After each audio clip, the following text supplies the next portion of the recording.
Jaguar killed the I-Pace in 2024, and now the entire Jaguar brand is in transition with no replacement coming.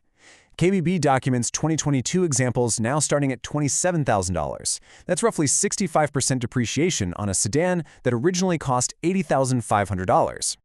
Welcome back to Buy or Buy, the channel that breaks down every known problem with used cars so you don't waste your money. Today, we're dissecting a seriously seductive trap of a vehicle in this explainer, the 2019 to 2024 Jaguar I-Pace. I mean, we really need to figure out if this is the steal of the decade or just an absolute financial disaster waiting to happen. Let's get into it. Okay, keeping things strict and data-driven today. Here's our roadmap for this explainer. 1. Who this car is actually for. 2. Where it genuinely shines. 3. Where it massively disappoints. 4. The objective numbers that matter. And 5. Our ultimate verdict. Section 1. Who this car is actually for. Look, I am talking directly to you, the luxury EV bargain hunter. You're sitting on, 20 to 45 grand? You're ready to deploy it, and you are incredibly tempted by the brutal depreciation of this British EV. You're probably cross-shopping the Tesla Model Y, the Audi e-tron, a Polestar 2, or the BMW iX. Maybe even the Mercedes EQE SUV, the Genesis electrified G80, or those really fast-charging Korean alternatives like the Hyundai Ioniq 5 and Kia EV6. But you specifically want that unmistakable Jaguar styling. You want an aluminum-intensive build, standard all-wheel drive, and a 394-horsepower dual-motor setup at a fraction of the original price tag. But to get all that, you have to accept a massive Jaguar Land Rover reliability risk over those safer, faster-charging German or Korean options. You also really have to ask yourself, are you truly okay with the looming parts pipeline concern for a discontinued brand model? Bottom line, this car targets the aesthetic-driven bargain hunter willing to gamble on a dead platform. Section 2. Where it shines. Now, I absolutely want to validate your temptation here, so let's look at 3 specific, mathematically proven wins for the I-Pace. First up, the powertrain credentials are the real deal.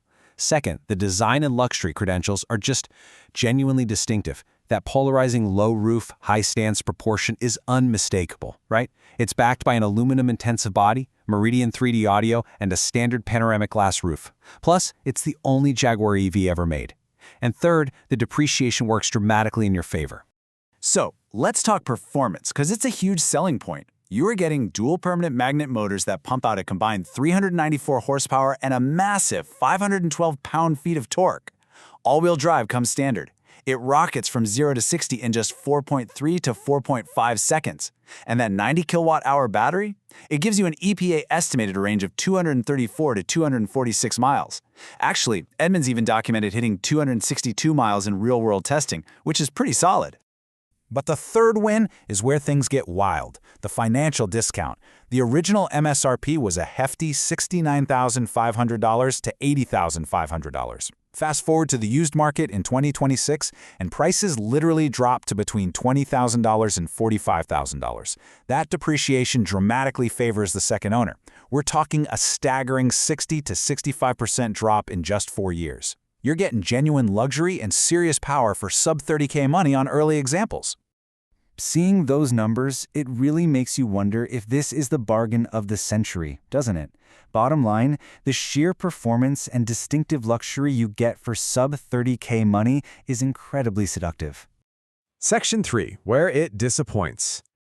All right, time to drop the hammer of reality. Trust me, the catastrophic ownership risks here are no joke. We've got 3 specific major concerns. First, it was officially discontinued from the U.S. lineup in 2024 with absolutely no replacement. Jaguar has entered an entire brand transition period, creating very real long-term concerns for parts availability, residual values, and JLR EV-specific service competence. Second, chronic reliability issues. We are talking multiple NHTSA recalls and a notorious 12-volt battery drain that literally kills the car during long-term parking, making it completely fail to wake from sleep mode. It's honestly one of the worst examples of this in the entire EV market.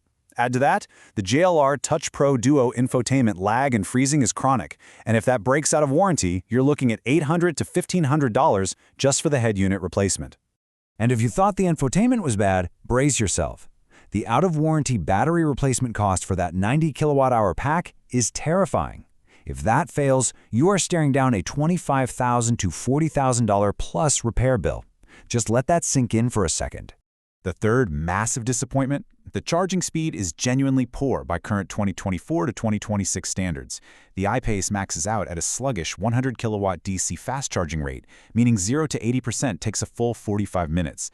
Compare that to the 350 kilowatt 800 volt architectures on the Genesis Electrified or the E-GMP rivals from Hyundai and Kia, which knock it out in 22 minutes. Oh, and if you decided you want those cool, optional 22-inch wheels on the Jag, prepare to knock another 29 miles right off your total range. When you add up the charging network compatibility issues, the massive out-of-warranty financial risks, and the daily usability hurdles, well, you get a very grim picture of the true cost of ownership. Bottom line, the chronic reliability issues and obsolete charging speeds turn this bargain into a financial bear trap. Section 4. The numbers that matter. Let's shift gears and run through a rapid-fire, objective data analysis of the core specifications. U.S. production ran from 2019 to 2024, and as we know, it was discontinued in 2024 with no replacement. A super important detail here. It was actually built by Magna Steyr in Graz, Austria, not by Jaguar in the UK. It rides on the JLR D7e platform, carrying a very heavy curb weight of 4,784 pounds. The battery itself is a 90 kilowatt-hour pack, with 84.7 of those kilowatt-hours actually being usable. To reiterate the exact specs for you cross-shoppers out there, you get dual permanent magnet motors. All-wheel drive is absolutely standard. There is no rear-wheel drive option. It pushes out 394 horsepower, 512 pound-feet of torque, and hits 60 in 4.3 to 4.5 seconds. EPA range sits between 234 and 246 miles. DC fast charging is stuck at 100 kilowatts, getting you 0 to 80% in 45 minutes. Inside, you've got the JLR Touch Pro Duo infotainment, and the whole battery is covered by an 8-year, 100,000-mile warranty.